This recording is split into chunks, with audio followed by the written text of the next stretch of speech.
In jubilation, thousands of peasants converge on the town of Silti in southern Ethiopia to celebrate the revolution, their liberation.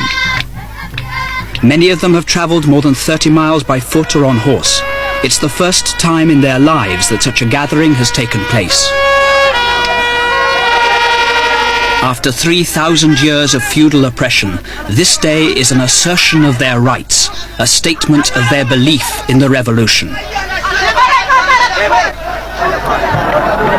Elation at the present is married to anger at the past. The horsemen charge for joy and to symbolize the hunt for the landlords.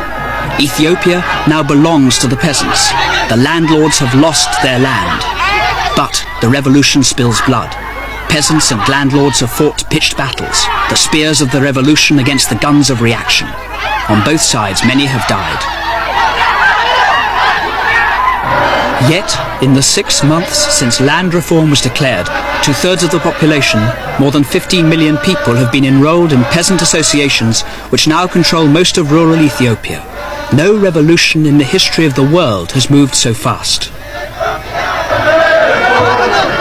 Spontaneously, the poorest peasants, who own nothing, chanting a song of the revolution, dig symbolically at the earth, which last year they worked for the landlord, which this year belongs to them.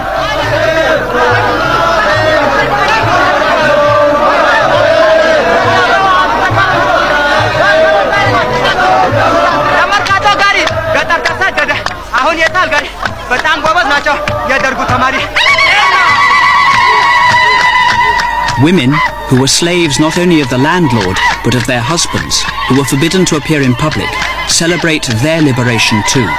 Like the men, every woman in Ethiopia is now entitled to a share of the land.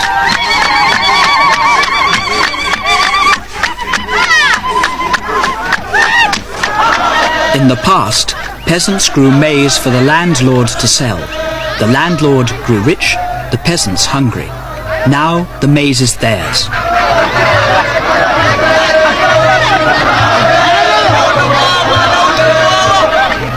The tanners of hide, despised by all, emerge from their shame to display their craft in pride.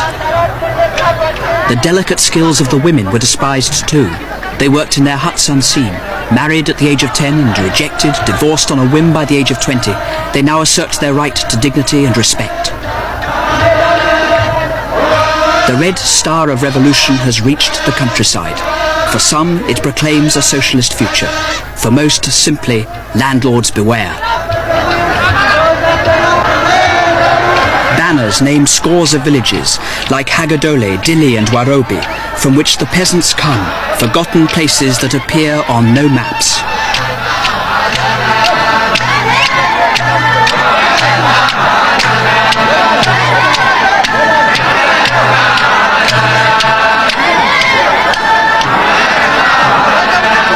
They proclaim slogans too.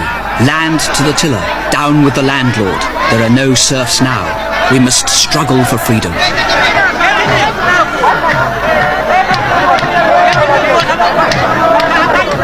The guardians of this peasant revolution are students. 65,000 of them sent out from the capital and now scattered through the country to preach the message of the revolution. Shot at, sometimes killed by rebel landlords, they're followed without question by the peasants. They're now the most powerful, most radical political force in Ethiopia. After hours of celebration, there are speeches. The peasants' leader, elected by his people in secret ballot, reads a poem he's written for this day.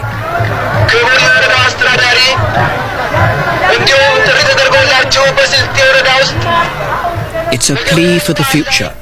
Once, he says, we died of hunger, we suffered poverty, we were ignored, we were oppressed. Oh landlords, he says, do not fight us, forget the past, let's work together.